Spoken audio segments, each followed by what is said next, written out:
Dexter Darnell Johnson has spent 18 years on death row, his days ticking down in a concrete cell after a brutal carjacking where he raped a terrified young woman in front of her boyfriend before shooting them both in the head. But to understand the rage that exploded that night, we need to rewind to a childhood that cracked him long before he broke. Hit that like button and subscribe to be part of our growing community. Also, drop a comment telling us where you're watching from as we dive into this chilling story. Born on May 30th, 1988, in the sprawling, humid heat of Houston, Texas, Dexter came into a world that already felt too heavy for a kid to carry. His family scraped by in the Fifth Ward, one of the city's roughest neighborhoods, a place where shotgun shacks huddled close, poverty clung like humidity, and dreams often drowned in the grind of low-wage jobs and absent dads.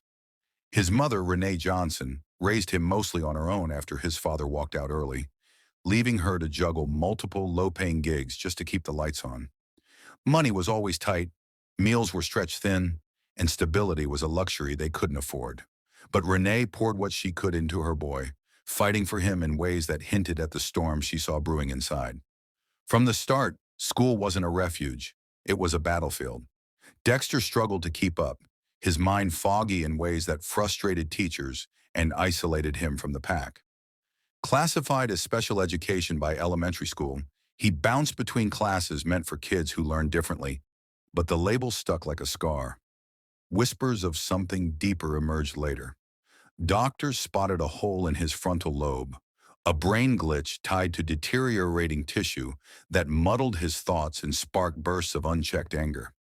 It wasn't just slow, it was a wiring issue, one that made everyday puzzles feel like mazes with no exit. Was it from a fall as a toddler, a genetic twist, or the stress of a home that echoed with worry? No one pinned it down, but it shadowed him, turning small frustrations into flashpoints. By middle school, the neglect of a stretched-thin mom and the chaos of the streets started pulling him under. He lashed out in fights, his fists flying over nothing, a shove in the hallway, a taunt about his clothes hand-me-downs from cousins. Teachers noted the pattern, bright sparks buried under defiance, a boy who could charm 1 minute and explode the next. Renee tried everything, prayer nights at church, talks by the kitchen table, but the hole in his head seemed to widen with every unmet need. What if one more counselor session had caught it early? Or if the family had scraped together for private therapy instead of free clinics? Those questions haunted later, but back then, Dexter just kept swinging, his anger a shield against a world that felt rigged to break him. High school brought no turnaround. At schools like Yates or Furr, where gangs lurked in the shadows and dropouts outnumbered graduates, Dexter fell in with a rough crowd. Kids like him, hungry for respect they couldn't buy. Petty trouble escalated. Skipping classes turned to sneaking smokes behind the bleachers. Then weed passed around in abandoned lots. By 16, he was in and out of juvenile gigs for minor thefts, snatching snacks from corner stores or boosting car stereos for quick cash. It wasn't malice at first. It was survival, a way to fill the emptiness gnawing at him. But each bust chipped away, feeding that brain fog into something darker. His mom watched helpless as her son slipped, wondering if the boy she'd rocked to sleep was still in there, or if the streets had already claimed him. Little did she know, the worst was yet to ignite. Just 2 years later, on the edge of adulthood, everything would shatter. It was the early morning hours of June 18, 2006, a humid Sunday night in Houston that started like any other for a group of restless young men. But for Maria Aparece and Huinho, it would end in unimaginable horror. Maria, a vibrant 23-year-old Brazilian immigrant working as a waitress and dreaming of a future with her boyfriend. Hui, a shy 17-year-old high school senior, full of quiet hopes, had just parked her blue Toyota Matrix down the street from Hui's family home in a quiet neighborhood. They were simply talking, stealing a few private moments after a date, their laughter cutting through the still air as they sat in the front seats, unaware that danger lurked just blocks away. Little did they know, 5 predators, Dexter Darnell Johnson, just 18 and fresh off his birthday, his close friend Keith Ron Fields, also 18, Ashley Irvin, Lewis Irvin, and Timothy Randall were cruising the streets in Ashley's black Nissan Sentra, hunting for easy prey to rob. The crew had been aimlessly driving for hours, boredom mixing with the thrill of the night, when they spotted the couple's car around midnight. What followed was a nightmare unfolding in slow, terrifying steps. Johnson, clutching a shotgun he'd grabbed earlier, jumped out first and positioned himself at the driver's side window, his face twisted in menace. "Open the door or I'll shoot you through the glass," he snarled at Maria, the cold barrel inches from her face. Her heart must have pounded like a drum in her chest. Frozen in terror, she fumbled with the lock, her mind racing with pleas for this to be a bad dream. As the door cracked open, Johnson yanked her out roughly, her screams muffled by the shock, and shoved her hard into the back seat, her body slamming against the upholstery. At the same time, Fields, armed with a pistol, mirrored the horror on the passenger side, ripping open the door and dragging Huey out by his shirt. Huey, wide-eyed and pleading, "Please don't hurt us," was hurled into the back beside Maria, their hands instinctively reaching for each other in a desperate grasp for comfort amid the chaos. Lewis Irvin slid into the back with them, a shotgun now in his lap as a silent threat, while Johnson climbed behind the wheel and Fields took the front passenger seat. Ashley and Randall tailed them in the Sentra, headlights piercing the dark like predators closing in. With the engine roaring to life, Johnson peeled out, forcing the stolen Matrix through Houston's empty streets, the city lights blurring into streaks of fear for the captives crammed in the back. "Give us your money, cards, pins, everything," Johnson barked over his shoulder, glancing back with eyes that held no mercy, only greed. Maria, tears streaming down her face, handed over her purse and wallet, her voice breaking as she begged, "Take the car, just let us go." Huey, his arm around her protectively despite his own shaking fear, whispered promises that they'd be okay, but inside his stomach twisted with the gut-wrenching dread of what these strangers might do next. The drive dragged on for what felt like an eternity, maybe 20 or 30 minutes of circling aimless loops through dimly lit neighborhoods, forcing the couple to reveal ATM codes and emptying their pockets of every last dollar. Each red light was a brief, agonizing pause where silence hung heavy, broken only by the low chuckles from the front seat, hints of the cruelty to come. The emotional toll mounted. Maria's mind flashed to her family back home, the life she was building, now slipping away in this rolling cage. Huey thought of his parents asleep inside, oblivious to the son being torn from them forever. Finally, Johnson pulled over near a secluded patch of thick woods on the outskirts of town, the Sentra screeching to a halt behind them. The air grew thick with dread as Fields yanked Huey from the back, pistol pressed to his temple, and forced him to his knees on the gravel. "Stay down and listen," Fields sneered, his words a vile taunt as he described in graphic detail what was about to happen to Maria. Huey's world shattered. Helpless sobs escaped him, his fists clenched in rage and heartbreak, forced to endure the sounds of Johnson's brutal rape of Maria in the back seat, her cries piercing the night like knives. The assault was savage, a violation that stripped her of dignity and hope in the most intimate betrayal, her body and spirit breaking under the weight of unimaginable pain. Fields' mocking laughter echoed, amplifying the couple's isolation, turning their love into a weapon against them. When it ended, Johnson emerged, zipping up as if it were nothing, and with Fields' gun still on high, they stripped the couple naked, clothes torn away in the humid dark, leaving Maria and Huey exposed, vulnerable, their skin crawling with shame and cold terror. But the nightmare wasn't over. Johnson and Fields marched them about 60 feet into the woods, branches snapping underfoot, the victims stumbling barefoot over roots and debris, hands bound loosely behind them, with zip ties scavenged from the car. Maria's breaths came in ragged gasps, her pleas mixing with Huey's defiant whispers of love, one last tether to humanity. In a clearing shrouded by trees, Johnson raised his pistol first to Huey's head, the shot exploding like thunder, blood spraying as Huey crumpled lifeless to the ground, his eyes forever frozen in shock. Maria screamed, "No!" covering her face in futile defense, her body trembling as the reality crashed down. Her protector gone in an instant, leaving her utterly alone. Johnson turned to her without a flicker of remorse, firing once into her head, her body slumping beside her boyfriend's in a tragic embrace, their blood soaking the earth. In those final moments, the woods swallowed their dreams, a young woman's bright future, a boy's innocent youth, replaced by the hollow echo of gunshots that would haunt Houston forever. The impact rippled out instantly, families shattered, a community gripped by grief, wondering how such evil could strike so close to home. As the smoke cleared from the barrels, Johnson stood over the bodies for a beat, the weight of what he'd done not yet sinking in, or perhaps never would. He and Fields climbed back into the blood-streaked matrix, Ashley and Randall pulling up in the Sentra, the group peeling away into the dawn without a backward glance. On the drive back to their rundown apartment in East Houston, Johnson stopped at a nearby gas station, swiping Maria's stolen credit card to fill up both cars. $40 worth of fuel, a casual transaction that bought him a few more hours of borrowed time. The receipt later damning evidence of his cold calculation.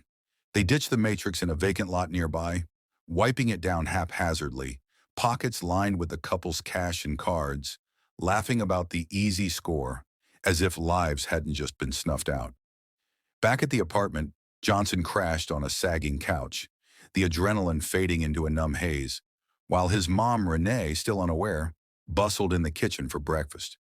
Days blurred. He laid low, burning through the stolen money on weed and fast food, dodging calls from worried friends who sensed something off. But the walls closed in fast. Maria's father reported her missing that very morning, her phone silent, and Hui's family raised the alarm when he never came home. Whispers spread through the streets, fingers pointing at the crew. The noose tightened faster than Johnson could outrun his guilt. Or maybe it was the gnawing fear that the streets talk louder than secrets. Just 5 days after the woods ran red with innocent blood, on June 23, 2006, a jittery 18-year-old pushed open the doors of a Houston police station, his hands trembling as he muttered to the desk sergeant, "I did something bad." No dramatic chase, no midnight raid, just a kid unraveling under the weight of what he'd unleashed, spilling a confession that named names, detailed the drive, the rape, the shots. But wait, was it remorse or self-preservation? Officers hauled him to an interrogation room where Detective Hargrave leaned in, notepad ready. At first, Johnson clammed up tight. "I didn't rob nobody. Don't know nothing about no stolen cars or that girl." A classic Stonewall, his alibi of ignorance hanging like a flimsy curtain. Yet the room's tape rolled on. First a hesitant nod to being around that night, then the flood, admitting he drove the Matrix to those woods, raped Maria in a frenzy of power, fired a warning shot near Hui's head before the final blast. Surveillance footage from that gas station pump sealed it, showing Johnson's face clear as day, swiping her card for gas, the timestamp mocking his lies. Co-defendants like Fields cracked too under the heat, their stories aligning like puzzle pieces in a horror show. By dawn, cuffs locked, Johnson was booked for capital murder, his world shrinking to a cell's four walls. But as the door slammed, one whisper lingered. Could his lawyers spin this web of words into doubt, or was the truth too tangled to escape? In the dim buzz of Harris County's 208th District Court, Dexter Johnson's defense kicked off with a desperate bid to rewrite the night, claiming his confession was a coerced blur from a brain too fogged to fight back. His lawyers, led by public defender Pat McCann, hammered the false memory angle early. Johnson, they argued, was intellectually disabled, his whole riddled frontal lobe turning every cop question into a suggestible haze, planting seeds of guilt where none grew. He didn't mean it. He couldn't even grasp it, McCann pleaded to the judge during pre-trial hearings in early 2007, filing motions to toss the taped admissions as involuntary, fruit of a low IQ kid bullied into lies. The alibi? Pieced from co-defendants' early whispers, but it crumbled like dry dirt under the prosecution's boot. Cell pings placing Johnson's phone blocks from the crime scene, that damning gas station video time-stamped at 4:17 a.m., and shell casings matching a gun traced to his crew's hangout. Prosecutor Kelly Siegler, eyes like steel, paraded the evidence in a parade of horrors. Autopsy photos of Maria and Huy's bullet-riddled skulls. Maria's torn clothes bagged as exhibits. Even the zip ties from the woods, still crusted with fear sweat. Johnson's initial denial, shredded when his own words boomeranged. Interrogation tapes played for the jury, his voice cracking from a flat-out, "I wasn't there," to graphic, "I pulled her out, did what I did." Then boom! The defense fought back with experts, neurologists testifying to his schizophrenia-fueled delusions, IQ scores dipping below 70, painting him as a puppet of his damaged mind, not the monster at the wheel. But would the 12 strangers see a broken boy or a cold killer? Tensions peaked on June 5, 2007, as Johnson slouched in court, sweat beading under the fluorescent glare, the jury filing out after closing arguments that left the room electric. Siegler's fiery "he chose evil," every step clashing with McCann's tearful "pity the damage, not the devil." Hours stretched into an agonizing wait. The gallery hushed. Families of the victims clutching tissues, Renee's sobs echoing from the back row. Then the door creaked open. Guilty on all counts of capital murder, the foreman reading the verdict in a voice steady but grave. But the real gut punch loomed in phase 2, the punishment hearing, where jurors weighed if this teen-turned killer deserved life or the needle. Over 2 days of wrenching testimony, victim impact statements ripped hearts. Maria's dad, voice breaking. "She came for dreams, died in screams." Huy's mom, "My boy, gone before manhood." Defense countered with Renee's pleas of a good soul lost to streets, but the scales tipped hard. On June 11, 2007, after deliberating just 4 hours, the jury answered Texas's special issues with resounding no's. Future danger? Yes. Mitigation enough? No. Sealing Johnson's fate. Judge Jeanine Barr sentenced him to death that afternoon, gavel falling like final judgment. 19-year-old Johnson led away in chains, his eyes hollow. Behind the razor-wire fences of the Allenby Polunsky Unit in Livingston, Texas, a fortress of gray concrete and echoing isolation where 200 condemned men wait for the gavel's echo to turn final. Dexter Johnson arrived in July 2007, a 19-year-old shadow of the raging teen who'd shattered lives. Death row here isn't the chaotic yard brawls of movies. It's a suffocating routine of 23-hour lockdowns in 8 by 12-foot cells, fluorescent lights buzzing like relentless doubts, meals slid through slots on plastic trays of lukewarm mystery meat and watery oatmeal, air thick with the scent of bleach and despair, guards patrol in armored vests, their boots thudding like heartbeats counting down. Johnson, with his fractured mind, schizophrenia whispering hallucinations, that frontal lobe hole blurring rage from reason, navigated it like a ghost, his days a grind of survival amid the moans of neighbors and the distant clang of gates sealing fates. He kept his head low, no headlines of shank fights or hunger strikes marking his file. Instead, a quiet compliance that guards noted as model in logs, though whispers among inmates painted him as distant, lost in stares at the cinder block walls. Morning started at 4 a.m. with reveille blaring, then hours hunched over legal pads, scribbling notes for appeals that piled like unanswered prayers, his intellectual disability, IQ hovering at 70, per court-ordered tests, making every form a battle, words swimming on the page. Afternoons brought wreck in a dog-run cage, pacing concrete under Texas sun, maybe sketching family faces from memory or murmuring to himself, the brain fog turning solitude into a storm. Evenings, a radio tuned to gospel stations, hinting at a faith flickering back.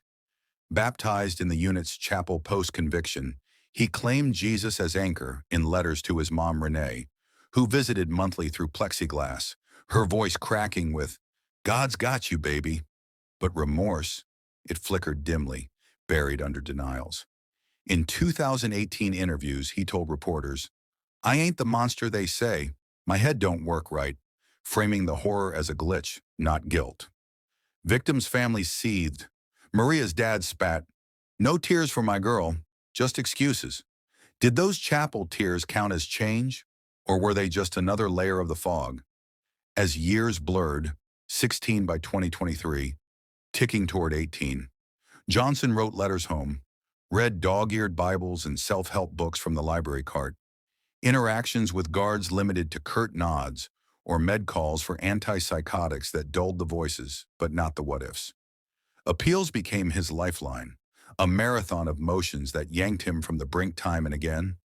By 2019, ineffective counsel claims, his trial lawyer skipping brain scans, one stays mere hours before lethal injections, the Fifth Circuit halting needles twice. Federal habeas dragged into 2022, arguing youth and disability barred death under Atkins versus Virginia. But courts pushed back, calling evidence too late. Religion wove in subtly. A 2021 spiritual advisor testified to his born-again pleas, but judges saw strategy, not soul. Each denial chipped at hope, leaving him thinner, grayer, staring at the pod's death watch cells where the doomed count final sunsets. As of September 15, 2025, Johnson's clock ticks without a set alarm. No execution date etched on the Texas Department of Criminal Justice calendar, despite the U.S. Supreme Court slamming shut his final door on October 7, 2024, denying certiorari and exhausting federal appeals.